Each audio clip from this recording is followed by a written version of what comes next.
നമസ്കാരം. എല്ലാ പ്രിയപ്പെട്ടവർക്കും മുരളി നല്ലനാട് നോവൽസിലേക്ക് ഹൃദ്യമായ സ്വാഗതം. മുരളി നല്ലനാട് എഴുതിയ നോവൽ ഹൃദ്യം തുടരുന്നു. ആ നിമിഷങ്ങൾ അവൻ്റെ മനസ്സിലേക്ക് വന്നു. സുമേഷിൻ്റെ മുന്നിൽ കതക് തുറന്ന് ആശ ടീച്ചർ പ്രത്യക്ഷപ്പെട്ടു. "ആ സുമേഷേ, നീയോ? ഞാൻ നിന്നെ വിളിക്കാൻ തുടങ്ങുമായിരുന്നു." ആശ ടീച്ചറുടെ കയ്യിൽ സെൽഫോൺ ഉണ്ടായിരുന്നു. "എന്നതാ ടീച്ചറെ കാര്യം?" "ഫോൺ എൻ്റെ കയ്യിലാ."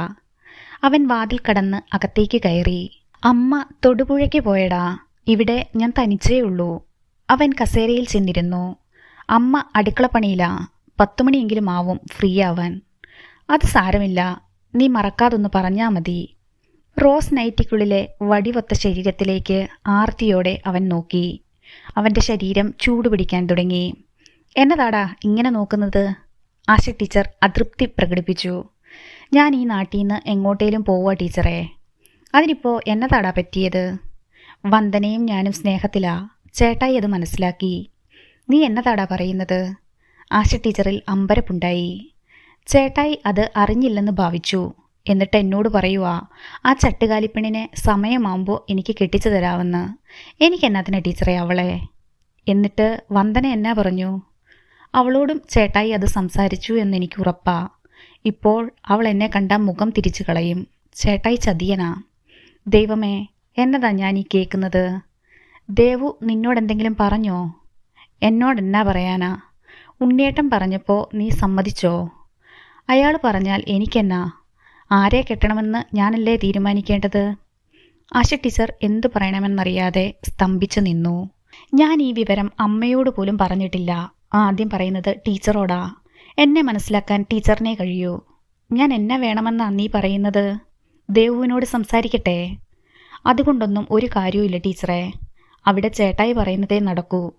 ടീച്ചർക്കറിയാവോ, ചന്ദ്രദാസ് സാറ് ടീച്ചറെ കെട്ടുന്നതിൽ കടുത്ത എതിർപ്പാ ചേട്ടായിക്ക്. ടീച്ചറെ മറ്റൊരാൾ കെട്ടിക്കൊണ്ടു പോകുന്നതിനോട് ചേട്ടായിക്ക് താല്പര്യമില്ല." ആശ ടീച്ചർ ഒന്ന് ഞെട്ടി. "അതെന്താടാ?" "എപ്പോഴും ടീച്ചറിൻ്റെ സൗന്ദര്യം വർണ്ണിക്കാനേ ചേട്ടായിക്ക് നേരമുള്ളൂ." ആശ ടീച്ചർ കുറച്ചു നേരം നിശബ്ദയായി നിന്നു. "നീ പറയുന്നതൊന്നും ഞാൻ വിശ്വസിക്കില്ല. ഉണ്ണിയേട്ടന് എൻ്റെ കാര്യത്തിൽ ഉത്കണ്ഠയുണ്ട് എന്നുള്ളത് നേരാ. ഞാനൊന്നും പറയുന്നില്ല. നാളെ വെളുപ്പിന് ഞാൻ ഈ നാട് വിട്ടുപോകും. ടീച്ചറുടെ കല്യാണത്തിനൊന്നും ഞാൻ ഉണ്ടാവില്ല. ഗുജറാത്തിൽ ഒരു കമ്പനിയിൽ എൻ്റെ ഒരു കൂട്ടുകാരൻ ഒരു ജോലി ശരിയാക്കി തരാമെന്ന് പറഞ്ഞിട്ടുണ്ട്. 10 കാശുണ്ടാക്കി തിരിച്ചു വന്ന് ചേട്ടായിയുടെ മുന്നിൽ ആണായിട്ട് ജീവിക്കണം." "നിന്റെ അമ്മ സമ്മതിച്ചോ?" "അനുവാദം തരില്ല. പറയാതെയാ പോകുന്നത്. ടീച്ചർ അമ്മയെ പറഞ്ഞ് മനസ്സിലാക്കിയാൽ മതി. അത് പറയാനാ ഞാൻ വന്നത്." "നീ എന്നെ കൂടി സങ്കടത്തിലാക്കല്ലേ സുമേഷേ. ഞാൻ കൂടി അറിഞ്ഞിട്ടാന്നേ നിന്റെ അമ്മ കരുതൂ." "ടീച്ചർ ഒരു ഗ്ലാസ് കട്ടൻ കാപ്പിതാ. ഇനി ടീച്ചറുടെ കയ്യിൽ നിന്ന് വാങ്ങി കുടിക്കാൻ കഴിഞ്ഞില്ലെങ്കിലോ?" അവൻ പെട്ടെന്ന് കണ്ണു തുടച്ചു. "ഈശ്വരാ, ഈ കുട്ടിയോട് ഞാൻ എന്നാ പറയേണ്ടത്?" ആശ ടീച്ചർ കുറച്ചു നേരം അവനെ നോക്കി നിന്നിട്ട് അടുക്കളയിലേക്ക് പോയി. അവൻ ഊറിച്ചിരിച്ചു. എല്ലാം വിശ്വസിച്ചിട്ടുണ്ട്. സുമേഷ് എവിടെ പോകാൻ? അവൻ എഴുന്നേറ്റ് ചെന്ന് വാതിലടച്ച് കുറ്റികളിട്ടു. എന്നിട്ട് സ്ഥലം മാറിയിരുന്നു. അവൻ മൊബൈൽ ഫോൺ എടുത്ത് സമയം നോക്കി. മണി 8:40. ആശ ടീച്ചർ ധൃതിയിൽ അങ്ങോട്ട് വന്നു. "എടാ, വില്ലീസ് പാലത്തിൽ ആരുടെയൊക്കെയോ ഒച്ചയും ബഹളവും കേൾക്കുന്നു. നീ ഒന്ന് ചെന്ന് നോക്കിയിട്ട് വാ. അടിപിടിയാണെന്ന് തോന്നുന്നു." "ഓ, അത് വല്ല കുടിയന്മാരുമായിരിക്കും. ഇപ്പോൾ അവിടെ വെച്ച് ഞാൻ ചിലരൊക്കെ കൂടുന്നത് കണ്ടിരുന്നു." ആശ ടീച്ചർ തിരിച്ചുപോയി. 10 മിനിറ്റ് കഴിഞ്ഞപ്പോൾ ഒരു ഗ്ലാസ്സിൽ കട്ടൻ കാപ്പിയുമായി ആശ ടീച്ചർ വന്നു. ആ വരവ് അവൻ്റെ മനസ്സിനെ ഉഴുതുമറിച്ചു. വണ്ടിയുടെ ഒച്ചയും ഇരമ്പലുമൊക്കെ കേട്ടതാ. എന്നതായോ എന്തോ. അവൻ എഴുന്നേറ്റ് ചെന്ന് ഗ്ലാസ് വാങ്ങിയത് ആശ ടീച്ചറുടെ വിരലുകളിൽ സ്പർശിച്ചുകൊണ്ടായിരുന്നു. ഞെട്ടലോടെ ആശ ടീച്ചർ കൈ പിൻവലിച്ചു കളഞ്ഞു. എന്ത് മൃദുവാ ടീച്ചറുടെ വിരലിന്. പട്ടുപോലെ. വല്ലാതെ അവനൊന്ന് ചിരിച്ചു. "ഛേ, നിനക്കെന്നതാടാ, ഭ്രാന്ത് പിടിച്ചോ?" അവൻ അല്പം കട്ടൻ കാപ്പി കുടിച്ചു. "ടീച്ചറെന്ന് വെച്ചാൽ എനിക്ക് ഭ്രാന്ത് തന്നെ. ഇതുവരെ ഞാനത് പറഞ്ഞില്ല എന്നേ ഉള്ളൂ. ടീച്ചർ കല്യാണം കഴിഞ്ഞ് പോയാൽ പിന്നെ എനിക്കത് പറയാനും പറ്റില്ല." ആശ ടീച്ചർ ഒരു ചുവട് പിന്നോട്ട് നീങ്ങി. "നാളെ ഞാൻ ഈ നശിച്ച നാട്ടിൽ നിന്ന് പോവുക. ടീച്ചർ ചന്ദ്രദാസ് സാറിൻ്റെ കൂടെയും പോകും." "അതിന്?" ആശ ടീച്ചർ ചെറുതായി കിതച്ചു. "അതിനു മുമ്പ് എൻ്റെ ഒരാഗ്രഹം സാധിച്ചു തരണം ടീച്ചർ. ഇതുപോലൊരവസരവും ഇനി കിട്ടില്ല." ആശ ടീച്ചർ പൊട്ടിത്തെറിച്ചു. "എടാ നന്ദി കെട്ടവനെ, നിന്നെ ഒരനുജനെ പോലെയല്ലേടാ ഞാൻ ഇതുവരെ കരുതിയത്. നീ ഇങ്ങനെ ഒരുത്തനാണെന്ന് കരുതിയില്ല. ഇറങ്ങിപ്പോടാ എൻ്റെ വീട്ടിൽ നിന്ന്." ആശ ടീച്ചർ വാതിലിന് നേരെ വിരൽ ചൂണ്ടി. വാതിൽ അടച്ചിട്ടത് കണ്ടപ്പോൾ ഒരു നടുക്കമുണ്ടായി. ടീച്ചർ കന്യകയൊന്നും അല്ലല്ലോ, ഒരിക്കലൊരു കല്യാണം കഴിച്ചതല്ലേ, അതുകൊണ്ട് സത്യസന്ധത കാണിക്കേണ്ട കാര്യമൊന്നുമില്ല. നീ ഇറങ്ങിപ്പോകുന്നോ, ഞാൻ ചന്ദ്രദാസ് സാറിനെ വിളിക്കണോ? ഓ, അയാൾ ഇപ്പോൾ കുടിച്ചു ബോധമില്ലാതെ എവിടെയെങ്കിലും കിടപ്പുണ്ടാവും. ടീച്ചർ കരുതുന്ന പോലെ ഒരു ജീവിതം ഒന്നും കിട്ടാൻ പോകുന്നില്ല. അവൻ കളിയാക്കി ചിരിച്ചു. അമ്മയെയും പെങ്ങളെയും തിരിച്ചറിയാത്ത മൃഗം. ആശ ടീച്ചർ അകത്തേക്ക് ഓടിച്ചെന്ന് സെൽഫോൺ എടുത്തു. അവൻ കൂടെ മുറിയിലേക്ക് പാഞ്ഞു കയറി. ടീച്ചറെ വേണ്ട, ഒരു കുഞ്ഞു പോലും അറിയില്ല. ഞാൻ നാളെ ഇവിടെ നിന്ന് പോകും. ആശ ടീച്ചറുടെ ഫോണിൽ അവൻ കടന്നു പിടിച്ചു. ഫോൺ കൈവിട്ടതോടെ ഓടാൻ തുനിഞ്ഞ ആശ ടീച്ചറിന്റെ അരയിൽ പിന്നിൽ നിന്നവൻ പിടിച്ചു. ഉന്മാദഗന്ധം അവന്റെ തലച്ചോറിൽ പടർന്നു കയറി. ആശ ടീച്ചർ വെട്ടിത്തിരിഞ്ഞപ്പോൾ അവന്റെ പിടി അയഞ്ഞു. ഊക്കോടെ അവന്റെ നെഞ്ചിൽ തള്ളിയിട്ട് മുഖത്താഞ്ഞടിച്ചു. വിടടാ. അവൻ പിടിവിട്ടു. ബെഡ്റൂമിലേക്ക് ഓടിക്കയറി ആശ ടീച്ചർ വാതിലടയ്ക്കാൻ ശ്രമിച്ചതും അവൻ പാഞ്ഞു വന്ന് തള്ളി തുറന്നു. പിന്നിലേക്ക് വേച്ചുപോയ ആശ ടീച്ചറെ ശക്തിയോടെ അവൻ കട്ടിലിലേക്ക് തള്ളി. കട്ടിലിന്റെ ക്രാസിയിൽ തലയുടെ പിൻഭാഗം അടിച്ച് ആശ ടീച്ചർ വീണു. ഒന്ന് ഞരങ്ങിയിട്ട് കണ്ണുകൾ കൂമ്പിയടഞ്ഞു. സുമേഷ് മെല്ലെ മുഖമുയർത്തി ഇക്ബാൽ മുഹമ്മദിനെ നോക്കി. വെള്ളം. അവന് വെള്ളം കൊടുക്ക്. ലത്തീഫ് മിനറൽ വാട്ടറിന്റെ കുപ്പി തുറന്ന് നീട്ടി. നിനക്കൊരു തുള്ളി വെള്ളം തരാൻ പാടില്ലാത്തതാ. അവൻ കുപ്പി വാങ്ങി പകുതിയോളം കുടിച്ചു. നീ ഒന്നാന്തരം ക്രിമിനലാ. ഒരു തെളിവ് പോലും അവശേഷിപ്പിക്കാതെയാ നീ കൃത്യം ചെയ്തത്. വിരലടയാളം പോലും നീ അവശേഷിപ്പിച്ചില്ല.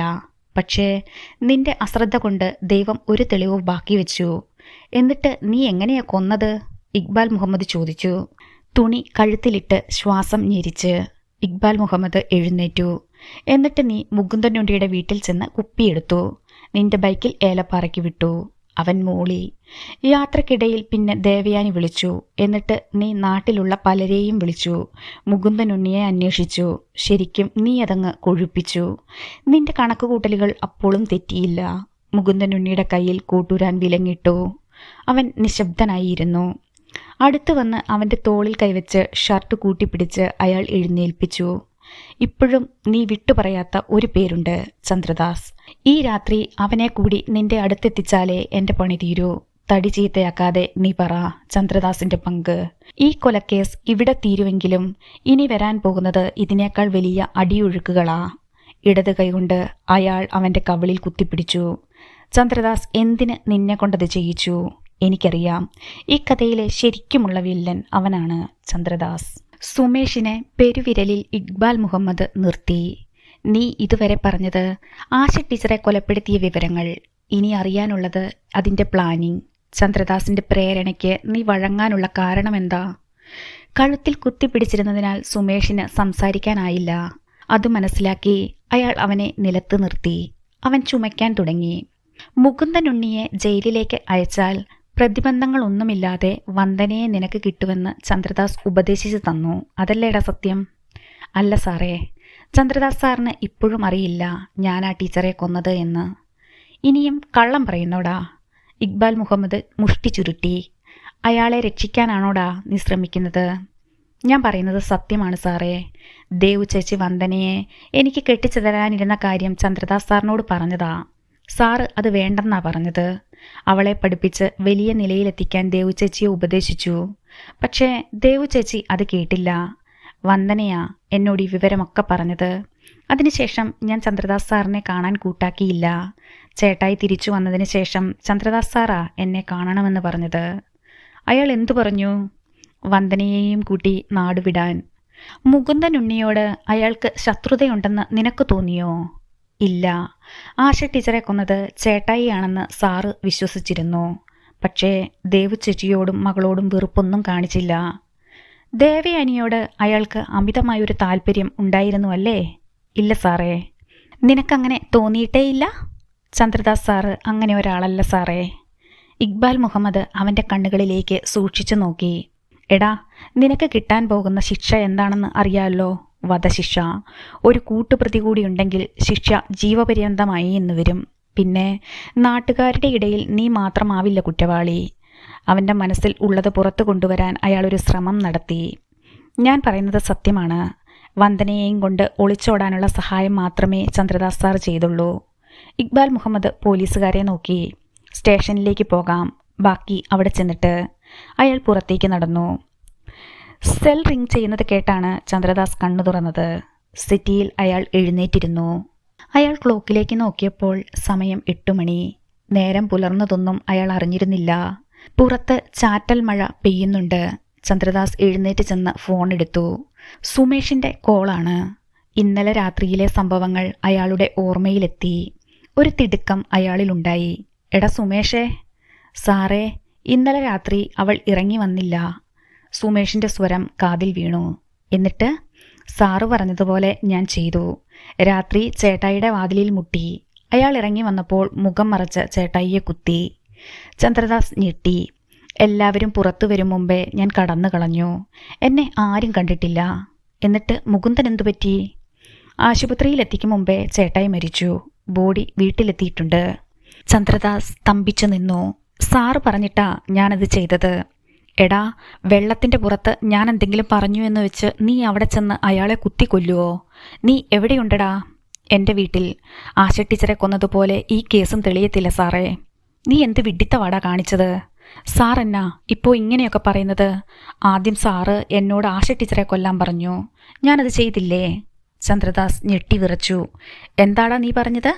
ആശയെ കൊന്നത് നീയാണെന്നോ? അയാൾ അലറി. അതെന്നാ പറച്ചില്ല സാറേ. സാറ് പലവട്ടം പറഞ്ഞിട്ടല്ലേ ചേട്ടായിയെ കൊടുക്കാൻ ഞാൻ ടീച്ചറെ കൊന്നത്. എന്നിട്ടിപ്പോൾ സാർ ഒന്നും അറിയാത്ത ഭാവം കാണിക്കുന്നോ? എടാ പട്ടി, ആശയെ കൊല്ലാൻ ഞാൻ നിന്നോട് പറഞ്ഞെന്നോ? എപ്പോൾ പറഞ്ഞടാ ഞാൻ? താലി കെട്ടാനിരുന്ന പെണ്ണിനെ കൊല്ലാൻ ഞാൻ പറഞ്ഞെന്നോ? ചന്ദ്രദാസ് കോൾ കട്ട് ചെയ്തു. ജീപ്പിൻ്റെ കീ തപ്പിയെടുത്ത് അയാൾ പുറത്തേക്ക് കുതിച്ചു. ജീപ്പ് പെട്ടെന്ന് സ്റ്റാർട്ടാവാൻ തയ്യാറായില്ല. റോഡിൽ കിടന്ന മഴവെള്ളം തെറിപ്പിച്ചുകൊണ്ട് ജീപ്പ് പാഞ്ഞുപോയി. വണ്ടി സുമേഷിൻ്റെ വീടിന് മുന്നിൽ ചെന്ന് നിന്നു. വണ്ടിയിൽ നിന്നിറങ്ങി അയാൾ വീടിന് നേരെ ഓടിച്ചെന്നു. ഗിരിജ മുറ്റത്തെ അഴയിൽ തുണി വിരിച്ചിടുന്നത് അയാൾ കണ്ടു. എവിടെ നിന്റെ മോൻ? അയാളുടെ ചോദ്യവും ഭാവവും കണ്ട് ഗിരിജ അന്താളിച്ചു. എന്നതാ സാറേ? വിളിക്കടി അവനെ. രാവിലെ അവൻ എങ്ങോട്ടോ പോയതാ സാറേ. മുകുന്ദൻ്റെ പറമ്പിലേക്കാവും. കാര്യം എന്നതാ സാറേ? അയാൾ വീടിനകത്തേക്ക് ഓടിക്കയറി. വീടിനുള്ളിൽ അയാൾക്ക് അവനെ കണ്ടെത്താനായില്ല. വരാന്തയിൽ ഇറങ്ങിയപ്പോൾ ഗിരിജ പരിഭ്രമിച്ച് നിൽപ്പുണ്ട്. കാര്യം പറ സാറേ. അയാൾ ഒന്നും പറയാതെ റോഡിലേക്കിറങ്ങി ജീപ്പിൽ കയറി. ജീപ്പ് ചെന്ന് നിന്നത് മുകുന്ദനുണ്ണിയുടെ വീട്ടുമുറ്റത്തായിരുന്നു. പുറത്താരെയും കണ്ടില്ല. ഒരു കൊല നടന്ന ലക്ഷണമൊന്നുമില്ല. അയാൾ വണ്ടിയിൽ നിന്ന് ഇറങ്ങി നിന്നു. സാറിനെ വന്നൊന്ന് കാണാനിരിക്കുകയായിരുന്നു ഞാൻ. ഒച്ച കേട്ട് ചന്ദ്രദാസ് മുഖം തിരിച്ചു. തോർത്തുകൊണ്ട് കൈകൾ തുടച്ച് ചിരിയോടെ മുകുന്ദനുണ്ണി തൊഴുത്തിൻ്റെ ഭാഗത്തു നിന്ന് വരുന്നത് ചന്ദ്രദാസ് കണ്ടു. മരിച്ചുപോയെന്ന് പറഞ്ഞു കേട്ടയാൾ ഇതാ മുന്നിൽ വന്ന് നിൽക്കുന്നു. ചന്ദ്രദാസ് മതിഭ്രമത്തിൽപ്പെട്ടു നിന്നു. ചിരിച്ചുകൊണ്ട് മുകുന്ദനുണ്ണി അടുത്തേക്ക് വന്നു. സാറിനോട് നന്ദി പറയാൻ വാക്കുകളില്ല. ദേവുവിനെയും മക്കളെയും പോലീസ് കൊണ്ടുപോയപ്പോൾ അവരെ ഇറക്കാൻ സാറിന് സന്മനസ് വന്നല്ലോ. ആരും അത് ചെയ്യില്ല സാറേ. സാറ് വിവാഹം ചെയ്യാൻ പോകുന്ന പെണ്ണിനെ കൊന്ന കുറ്റത്തിന് ഞാൻ അകത്ത് കിടക്കുമ്പോൾ. ചന്ദ്രദാസ് ചിരിക്കാൻ ശ്രമിച്ചു. സാറ് വന്നാട്ടെ. മുകുന്ദനുണ്ണി അയാളെ ക്ഷണിച്ചുകൊണ്ടുപോയി വരാന്തയിലെ കസേരയിലിരുത്തി. ദേവു, ഒരു ചായ കൂടി. മുകുന്ദനുണ്ണി അകത്തേക്ക് നോക്കി വിളിച്ചു പറഞ്ഞു. സുമേഷ് ഇങ്ങോട്ട് വന്നോ മുകുന്ദ? ഇന്നലെ വന്നിരുന്നു. ഒരു പനിയുടെ ലക്ഷണമുണ്ടെന്ന് പറഞ്ഞാ പോയത്. കിടപ്പാണോ എന്നറിയില്ല. റോഡിൽ ഒരു വാഹനത്തിൻ്റെ ഇരമ്പൽ കേട്ടു. ഗേറ്റിന് മുന്നിൽ ഒരു ബൊലേറോ ജീപ്പ് പ്രത്യക്ഷപ്പെട്ടു. വണ്ടി കണ്ടപ്പോൾ ചന്ദ്രദാസിൻ്റെ ഹൃദയമിടിപ്പ് കൂടി. മുറ്റത്ത് വന്ന് നിന്ന വണ്ടിയിൽ നിന്ന് യൂണിഫോമിൽ ഇക്ബാൽ മുഹമ്മദ് ഇറങ്ങി. മുകുന്ദനുണ്ണി കസേരയിൽ നിന്ന് എഴുന്നേറ്റു. വണ്ടിയിൽ നിന്ന് 2 പോലീസുകാർ ഇറങ്ങി നിന്നു. ഇക്ബാൽ മുഹമ്മദ് ചെറുചിരിയോടെ വരാന്തയുടെ താഴെ നിന്നു. ചന്ദ്രദാസ് മെല്ലെ എഴുന്നേറ്റു. ചന്ദ്രദാസ് ഇവിടെ ഉണ്ടായിരുന്നോ? അയാൾ ഒന്നും പറഞ്ഞില്ല. വരണം സാറേ. മുകുന്ദനുണ്ണി ക്ഷണിച്ചു. അകത്തുനിന്ന് ദേവയാനിയും വന്ദനയും പുറത്തേക്ക് വന്നു. ഇക്ബാൽ മുഹമ്മദ് മുറ്റത്ത് നിന്നതേയുള്ളൂ. ലത്തീഫേ, അവനെ ഇങ്ങ് കൊണ്ടുവാ. കാര്യമറിയാതെ മുകുന്ദനുണ്ണി മുറ്റത്തേക്കിറങ്ങി. പോലീസുകാർ വണ്ടിയിൽ നിന്ന് പിടിച്ചിറക്കിയത് സുമേഷിനെയായിരുന്നു. എല്ലാവരും ഞെട്ടിപ്പോയി. വന്ദനയുടെ ഹൃദയത്തിലൊരു സ്ഫോടനമുണ്ടായി. മുഖം കുമ്പിട്ട് പോലീസുകാർക്കൊപ്പം സുമേഷ് നടന്നു വന്നു. എന്നതാ സാറേ? മുകുന്ദനുണ്ണി നടുക്കത്തോടെ ചോദിച്ചു. ഇക്ബാൽ മുഹമ്മദ് ചന്ദ്രദാസിനെ നോക്കി ചിരിച്ചു. സംഗതി എന്താണെന്നും ചന്ദ്രദാസിന് മനസ്സിലായി. അത് മനസ്സിലാക്കിയിട്ടാണല്ലോ ചന്ദ്രദാസ് ഇങ്ങോട്ട് വന്നത്. ഇവനെ കൊണ്ട് വിളിപ്പിച്ചത് ഞാനാ. ചന്ദ്രദാസ് വിയർക്കാൻ തുടങ്ങി. എന്നതാടാ കാര്യം? നിന്നെ എന്നതിനാ പോലീസ് പിടിച്ചത്? മുകുന്ദനുണ്ണി സുമേഷിന് നേരെ ചെന്നു. സുമേഷ് നിലത്തുനിന്ന് മുഖം ഉയർത്തിയില്ല. എന്നതാ സാറേ ഇവൻ ചെയ്ത കുറ്റം? ആശ ടീച്ചർ വധക്കേസിന് തിരശീല വീഴുകയാണ് മുകുന്ദനുണ്ണി. നിങ്ങളും നിങ്ങളുടെ കുടുംബവും അനുഭവിച്ചതൊക്കെ മറ്റാർക്കും വേണ്ടിയല്ല. നിങ്ങൾ പാലു കൊടുത്തു വളർത്തിയ ഈ വിഷസർപ്പത്തിനു വേണ്ടി. ഇക്ബാൽ മുഹമ്മദ് സുമേഷിന്റെ കോളറിൽ പിടിച്ച് മുന്നിൽ നിർത്തി. ഇവനാ അത് ചെയ്തത്. അയ്യോ! നിലവിളി ഉയർന്നത് ദേവയാനിയിൽ നിന്നായിരുന്നു. വന്ദനയ്ക്ക് കാതുകളെ വിശ്വസിക്കാനായില്ല. മുകുന്ദനുണ്ണിയുടെ കണ്ണുകൾ തുറിച്ചു വന്നു. നെറ്റിക്കിരുവശവും പിടച്ച് ഞരമ്പുകൾ തള്ളി വന്നു. സത്യമാണോ സാറ് പറയുന്നത്? ഒച്ച ചതഞ്ഞ് പുറത്തു വന്നു. ആർക്കും വിശ്വസിക്കാൻ പ്രയാസമാണെന്ന് എനിക്കറിയാം. എന്നാൽ സത്യം അതാണ്. പാവത്താനെ പോലെ ഇരുന്ന് ഇവൻ എല്ലാവരെയും സമർത്ഥമായി കബളിപ്പിക്കുകയായിരുന്നു. കരഞ്ഞുകൊണ്ട് വന്ദന വാതിൽക്കൽ പകച്ചു നിന്ന വൃന്ദയെയും ഉണ്ണിമോളെയും തള്ളിമാറ്റി അകത്തേക്ക് ഓടി. മുകുന്ദനുണ്ണി സുമേഷിന്റെ മുന്നിൽ ചെന്ന് നിന്നു. അവൻ മുഖമുയർത്തിയില്ല. നന്ദി കെട്ട നായേ, നിനക്കെങ്ങനെ തോന്നിയടാ സ്വന്തം കൂടപ്പിറപ്പിനെ പോലെ നിന്നെ കണ്ട ആ സാധുവിനോടത് ചെയ്യാൻ? നീ എന്നോട് ചെയ്തതൊക്കെ ഞാൻ പൊറുക്കാം, പക്ഷേ ഇതിനെനിക്ക് കഴിയില്ലടാ. ഇക്ബാൽ മുഹമ്മദ് തടയും മുമ്പേ ആദ്യത്തെ അടി വീണു. സുമേഷ് തെറിച്ച് പോലീസുകാരുടെ കാൽക്കൽ ചെന്ന് വീണു. മുകുന്ദനുണ്ണി! ഇക്ബാൽ മുഹമ്മദ് അയാളെ കടന്നു പിടിച്ചു. എന്നെ വിട് സാറേ. ഇവന്റെ മരണം എൻ്റെ കൈകൊണ്ടാവണം. ഇവനെ കൊന്ന് ജയിലിൽ പോയാൽ അതിനൊരു അന്തസ്സുണ്ട്. ഒരു നിയമത്തിനും ഇവനെ പോലെയുള്ള മൃഗങ്ങളെ വിട്ടുകൊടുക്കാൻ പാടില്ല. സ്പോട്ടിൽ തന്നെ വെച്ച് കൊല്ലണം. താൻ അടങ്ങി നിൽക്ക്. അവൻ പോലീസ് കസ്റ്റഡിയിലാണ്. അവനെ പിടിക്കാൻ അറിയാമെങ്കിൽ പരമാവധി ശിക്ഷ വാങ്ങിക്കൊടുക്കാനും എനിക്കറിയാം. തൻ്റെ കയ്യിൽ അയാൾ നിൽക്കില്ല എന്ന് ഇക്ബാൽ മുഹമ്മദിന് തോന്നി. അവനെ വണ്ടിയിൽ കയറ്റ്. പോലീസുകാർ സുമേഷിനെ വണ്ടിയിൽ തള്ളിക്കയറ്റി ഡോറടച്ചു. നീ അത് ചെയ്തല്ലോടാ പാപി. നിന്നെയാണോടാ ഞാൻ എൻ്റെ കുടുംബത്തിൽ കയറ്റിയത്? മുകുന്ദനുണ്ണിക്ക് നിയന്ത്രണം വിട്ടു. മുന്നോട്ട് നീങ്ങിയ മുകുന്ദനുണ്ണിയെ ഇക്ബാൽ മുഹമ്മദ് തടഞ്ഞു നിർത്തി. കൂടെ നിന്ന് അവൻ ചതിച്ചല്ലോ സാറേ. കൈ രണ്ടും തലയോട് ചേർത്ത് വെച്ച് മുകുന്ദനുണ്ണി വരാന്തയിൽ ചെന്നിരുന്നു. പൊട്ടിക്കരഞ്ഞുകൊണ്ട് അയാൾക്കരികിൽ ദേവയാനിയും ഇരുന്നു. ചന്ദ്രദാസിന്റെ ചുമലിൽ കൈവച്ച് ഇക്ബാൽ മുഹമ്മദ് നടത്തിച്ചുകൊണ്ടുപോയി. ഞാനൊരു വാക്ക് പറഞ്ഞാൽ താനും കുടുങ്ങുമായിരുന്നു. ചന്ദ്രദാസ് വിരണ്ടുപോയി. ഞാൻ എങ്ങനെ കുടുങ്ങുമെന്നാ സാറ് പറയുന്നത്? മുകുന്ദനുണ്ണിയുടെ മോളെ വിളിച്ചിറക്കിക്കൊണ്ടു പോകാൻ താനല്ലോടോ അവനോട് പറഞ്ഞത്? നിഷേധിക്കണ്ട. അവൻ്റെ ഫോണിൽ നിങ്ങളുടെ സംസാരമുണ്ട്. കേൾക്കണോ അതെനിക്ക്? സാറേ, അപ്പോഴത്തെ ലഹരിയിൽ അറിയാതെ ഒരു വാക്ക് വായിൽ നിന്ന് വീണുപോയതാ. ആശ ടീച്ചറെ കൊന്നത് താൻ പറഞ്ഞിട്ടാണെന്ന് അവൻ പറഞ്ഞെങ്കിൽ ആ ഒരു വാക്കു മതിയടോ. എന്താ മുകുന്ദനുണ്ണിയോട് തനിക്ക് ഇത്രയും പക തോന്നാൻ കാരണം? എനിക്കൊരു പകയുമില്ല സാറേ. പ്രായപൂർത്തിയാകാത്ത പെണ്ണിനെ കടത്തിക്കൊണ്ടു പോകാൻ നീ കൂട്ടുനിന്നതോ? പറയടോ. ചന്ദ്രദാസ് മിണ്ടിയില്ല.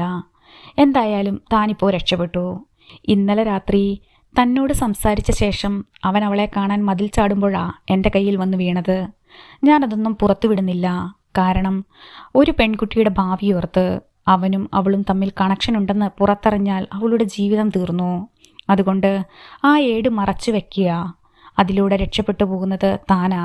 മനസ്സിൽ മുകുന്ദനുണ്ണിയോടുള്ള പക വെച്ച് അയാളുടെ വിശ്വസ്തനായി തനിക്കിനിയും നാടകം തുടരാം. അതിനും ചന്ദ്രദാസ് ശബ്ദിച്ചില്ല.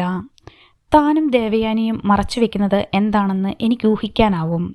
എൻ്റെ അന്വേഷണത്തിൻ്റെ പരിധിയിൽ അത് വരാത്തതുകൊണ്ട് ഞാനത് വിട്ടുകളയുന്നു. പുറത്തു വരേണ്ട സത്യങ്ങൾ എത്ര മൂടിവെച്ചാലും പുറത്തു വരിക തന്നെ ചെയ്യും. ഇക്ബാൽ മുഹമ്മദ് വണ്ടിയിൽ ചെന്ന് കയറി.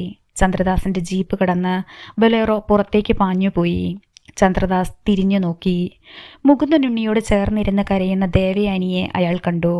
അവൻ ഇന്നലെ നിന്റെ മോളെയും കൊണ്ട് പോയിരുന്നുവെങ്കിൽ പിന്നെ നീ ഉണ്ടാവില്ലായിരുന്നു മുകുന്ദ. ചന്ദ്രദാസിൻ്റെ മനസ്സ് എരിഞ്ഞു. ഉച്ച കഴിഞ്ഞാണ് ആശ ടീച്ചർ വധക്കേസിലെ പ്രതിയെ പോലീസ് മാധ്യമങ്ങൾക്ക് മുൻപിൽ എത്തിച്ചത്. മേലുകാവിൽ അതൊരു നടുക്കം തന്നെ സൃഷ്ടിച്ചു. പിടിക്കപ്പെടുമെന്നുറപ്പായപ്പോൾ രാത്രി സ്ഥലം വിടാൻ ഒരുങ്ങിയ പ്രതിയെ പോലീസ് തന്ത്രപൂർവ്വം വലയിൽ കുരുക്കുകയാണെന്ന് പോലീസ് വിശദീകരിച്ചു. സുമേഷും വന്ദനയും തമ്മിലുള്ള അടുപ്പം ഇക്ബാൽ മുഹമ്മദ് മറച്ചുവെച്ചു. മുകുന്ദനുണ്ണിയും ദേവയാനിയും കുട്ടികളും എല്ലാ വാർത്തകളും ടിവിയിലൂടെ കണ്ടു. രാത്രി ദേവയാനി മുറിയിൽ ചെല്ലുമ്പോൾ ക്രാസിയിൽ ചാരി വന്ദന കട്ടിലിൽ ഇരിപ്പുണ്ട്. ദേവയാനി കതക് ചാരിയിട്ട് അവളുടെ അടുത്ത് വന്നിരുന്നു. നനഞ്ഞ കണ്ണോടെ വന്ദന ദേവയാനിയെ നോക്കി. അവനെ തിരിച്ചറിയാൻ നമുക്കാർക്കും കഴിയാതെ പോയല്ലോ അമ്മേ. അച്ഛനെപ്പറ്റി അവൻ എന്നതെല്ലാവാ പറഞ്ഞത്? അത് കേട്ട് പലപ്പോഴും അമ്മയുടെ മനസ്സും പതറി. ദേവയാനിയുടെ ഉള്ളിൽ ഒരു പിടച്ചിലുണ്ടായി. പോലീസ് പിടിക്കുമെന്നുറപ്പായപ്പോൾ അവൻ ഇവിടെ നിന്ന് രക്ഷപ്പെടാൻ ശ്രമിച്ചു എന്നല്ലേ പോലീസ് പറയുന്നത്? അതുമാത്രമല്ല അമ്മ ഉണ്ടായത്. ഒളിച്ചോട്ടത്തിന് അവൻ എന്നെയും വിളിച്ചു. ഇന്നലെ രാത്രി ആരും അറിയാതെ ഇറങ്ങിച്ചെല്ലാൻ. ദേവയാനി ഞെട്ടലോടെ എഴുന്നേറ്റു. മോളെ, അച്ഛൻ വിവാഹം നടത്തിത്തരില്ലെന്ന കാരണമാ അവൻ പറഞ്ഞത്. ഇന്നലെ രാത്രി നിന്റെയും അവൻ്റെയും വിവാഹക്കാര്യം ഞാൻ ഉണ്ണിയേട്ടനോട് സൂചിപ്പിച്ചു. ഉണ്ണിയേട്ടൻ അതിന് സമ്മതവും പറഞ്ഞതാ. എൻ്റെ സ്ഥാനത്ത് മറ്റൊരു പെണ്ണായിരുന്നെങ്കിൽ ഒരുപക്ഷെ അതിന് തയ്യാറായേനെ. ഞാൻ എൻ്റെ അച്ഛനെ ഓർത്തു. എൻ്റെ അച്ഛൻ്റെ മനസ്സ് വേദനിപ്പിച്ച് എനിക്കൊരു ജീവിതം വേണ്ട എന്ന് ഞാൻ തീരുമാനിച്ചു. അച്ഛനെ ദൈവത്തെ പോലെ വിശ്വസിച്ചതുകൊണ്ടാണ് ഞാനിപ്പോഴും അച്ഛൻ്റെ മോളായി അമ്മയുടെ മുന്നിലിരിക്കുന്നത്. വന്ദനയുടെ മുഖം പിടിച്ച് ദേവയാനി ശരീരത്തോട് ചേർത്ത് കരഞ്ഞു. നിന്റെ അച്ഛൻ്റെ ചോരയാ നിന്റെ സിരകളിൽ ഓടുന്നത്. നിനക്ക് സ്വന്തം ചോരയെ അവിശ്വസിക്കാൻ കഴിയില്ല മോളെ. അതൊരു പ്രായശ്ചിത്തമായിരുന്നു. മുകുന്ദനുണ്ണിയുടെ മോളാ ഞാൻ. എൻ്റെ അച്ഛൻ എന്നെ കാത്തോളും. അവളുടെ വാക്കുകളിൽ ആത്മാഭിമാനം തുടിച്ചു. തുളുമ്പി വന്ന മിഴികളുമായി വാതിലിന് പുറത്ത് മുകുന്ദനുണ്ണി നിൽപ്പുണ്ടായിരുന്നു. പിറ്റേന്ന് തെളിവെടുപ്പിനായി വൻ പോലീസ് സന്നാഹത്തോടെ സുമേഷിനെ മേലുകാവിൽ കൊണ്ടുവന്നു. മുകുന്ദനുണ്ണിയും ദേവയാനിയും പറമ്പിലായിരുന്നു. വന്ദന ഓടി വന്ന് വിവരം പറഞ്ഞെങ്കിലും അങ്ങോട്ട് പോകാൻ അയാൾ തയ്യാറായില്ല. തൻ്റെ നൊമ്പരങ്ങൾ മണ്ണിലേക്ക് പകർന്ന് അയാൾ പുത്തൻ നാമ്പുകൾക്ക് വേണ്ടി തടമൊരുക്കി. രാത്രി മുകുന്ദനുണ്ണിയുടെ സെല്ലിലേക്ക് ജോണി കോട്ടൂരാൻ്റെ കോൾ വന്നു. വലിയ സന്തോഷം അയാൾ പ്രകടിപ്പിച്ചു. പറവൂർ സ്റ്റേഷനിലേക്കായിരുന്നു അയാൾക്ക് സ്ഥലം മാറ്റം. നാട്ടിൽ വരുമ്പോൾ കാണാമെന്ന് പറഞ്ഞ് ജോണി കോട്ടൂരാൻ ഫോൺ വെച്ചു. ദിവസങ്ങളും ആഴ്ചകളും കടന്നുപോയിക്കൊണ്ടിരുന്നു. വന്ദന തൊടുപുഴയിൽ ഒരു കോളേജിൽ BScക്ക് ചേർന്നു. സുമേഷിനെക്കുറിച്ച് ഒരു പരാമർശവും വരാതിരിക്കാൻ എല്ലാവരും ശ്രമിച്ചു. ഒരു ശനിയാഴ്ച മാർക്കറ്റിൽ പച്ചക്കറി വിറ്റിട്ട് സുകുമാരിയമ്മയെ കാണാൻ മുകുന്ദനുണ്ണി തൊടുപുഴയിലേക്കുള്ള യാത്രയിലായിരുന്നു. സെൽ റിംഗ് ചെയ്തപ്പോൾ അയാൾ അതെടുത്ത് നോക്കി. ഇക്ബാൽ മുഹമ്മദിൻ്റെ കോളായിരുന്നു അത്. മുകുന്ദനുണ്ണി റോഡിൻ്റെ ഓരത്ത് വണ്ടി നിർത്തി. സാറേ, നിങ്ങൾ എവിടെയുണ്ട്? ഞാൻ തൊടുപുഴ വരെയൊന്ന് പോവുക സാറേ. ഞാനും തൊടുപുഴയുണ്ട്. മുകുന്ദനുണ്ണിയെ എനിക്കൊന്ന് കാണണം. സാറ് പറഞ്ഞാൽ മതി, ഞാൻ അവിടെ വരാം. അയാൾ പറയുന്നത് മുകുന്ദനുണ്ണി കേട്ടു. ശരി സാർ, 15 മിനിറ്റിനുള്ളിൽ ഞാൻ എത്താം. ഫോൺ വെച്ചിട്ട് അയാൾ വണ്ടിയെടുത്തു. എന്തോ കാര്യമുണ്ടെന്ന് മുകുന്ദനുണ്ണിക്ക് തോന്നി. ഇക്ബാൽ മുഹമ്മദ് സാറ് തിരുവനന്തപുരത്തേക്ക് പോകേണ്ടി വരുമെന്ന് സൂചിപ്പിച്ചിരുന്നു. യാത്ര പറയാൻ തന്നെ വിളിക്കേണ്ട കാര്യമെന്താ? സ്ഥലം കണ്ടെത്തി മുകുന്ദനുണ്ണി എത്തുമ്പോൾ 10 മിനിറ്റ് വൈകി. വീട് ഉറപ്പുവരുത്തി അയാൾ മുറ്റത്തേക്ക് കാർ ഓടിച്ച് കയറ്റി. സിറ്റൗട്ടിലേക്ക് ഷർട്ടും മുണ്ടും ധരിച്ച് ഇക്ബാൽ മുഹമ്മദ് ഇറങ്ങി വന്നു. വണ്ടിയിൽ നിന്നിറങ്ങിയ മുകുന്ദനുണ്ണിയെ അയാൾ അകത്തേക്ക് ക്ഷണിച്ചു.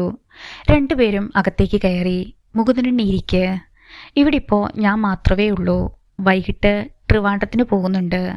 എനിക്ക് കുടുംബമില്ലെന്ന കാര്യം മുകുന്ദനുണ്ണിക്കറിയാവല്ലോ. അയാൾ ഇരുന്നതിന് ശേഷം മുകുന്ദനുണ്ണി ഇരുന്നു. എന്നതാ സാറേ? അയാളുടെ മുഖഭാവം ശ്രദ്ധിച്ച് മുകുന്ദനുണ്ണി ചോദിച്ചു. കുറച്ച് ആഴ്ചകളായി എൻ്റെ മനസ്സിലിരുന്ന് പുകയുന്ന ഒരു സംഗതിയാ. അത് നിങ്ങളോട് പറയാൻ പാടുണ്ടോ എന്ന് ചിന്തിച്ചാൽ പാടില്ലെന്ന് മനസാക്ഷി പറയും.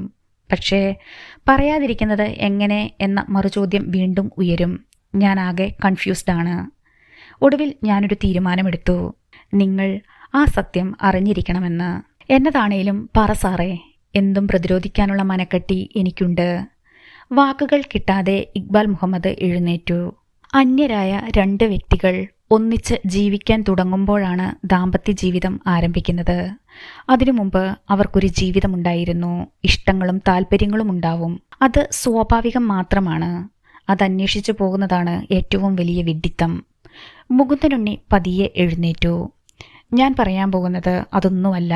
ക്ഷമയോടെ കേൾക്കാനുള്ള മനസ്സ് നിങ്ങൾ ഉണ്ടാക്കി വെക്കണം. കാരണം ഞാൻ കെട്ടഴിച്ചു വിടാൻ പോകുന്നത് ഒരു കൊടുങ്കാറ്റാണ്. ചെറിയൊരു പതർച്ചയോടെ ഇക്ബാൽ മുഹമ്മദ് അയാളുടെ ചുമലിൽ കൈവച്ചു. മുകുന്ദനുണ്ണിയുടെ മനസ്സിൽ കടലിരമ്പമുണ്ടായി. ഹൃദ്യം അടുത്ത ലക്കത്തിൽ തുടർന്ന് കേൾക്കാം. ഈ കഥയെക്കുറിച്ചുള്ള നിങ്ങളുടെ വിലയേറിയ അഭിപ്രായങ്ങളും നിർദ്ദേശങ്ങളും ഞങ്ങൾക്ക് എഴുതി അറിയിക്കണമേ എന്ന അഭ്യർത്ഥനയോടെ മുരളി നല്ലനാട് നോവൽസിന് വേണ്ടി സൽമ റോയിസ്.